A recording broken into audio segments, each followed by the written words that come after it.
अरे का हो गंगू के मम्मी, याजे कहाँ बोरा ओरा बांधे तैयार हो? काहे उत्तरी माता नहीं चले खे? तो सवेर ना होई का?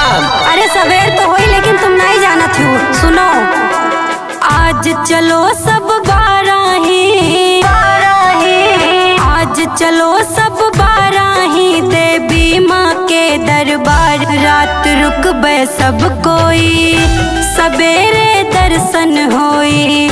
रात रुकबे सब कोई, सवेरे दर्शन होई।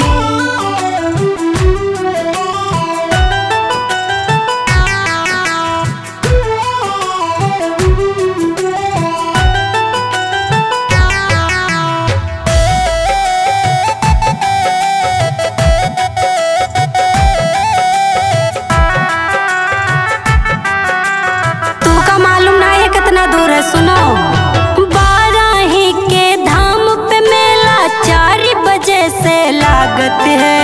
दर्शन वो का मिल पावत जे पूरी रतिया जागत है।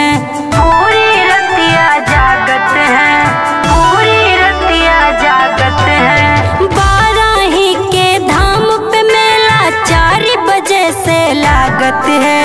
दर्शन वो का मिल पावत जे पूरी रतिया जागत है। माँ के धाम पे जावे खातिर, माँ के धाम पे, माँ के धाम पे जावे खातिर तड़पे जिया हमार। रात रुकबे सब कोई, सवेरे दर्शन होई। रात रुकबे सब कोई, सवेरे दर्शन होई।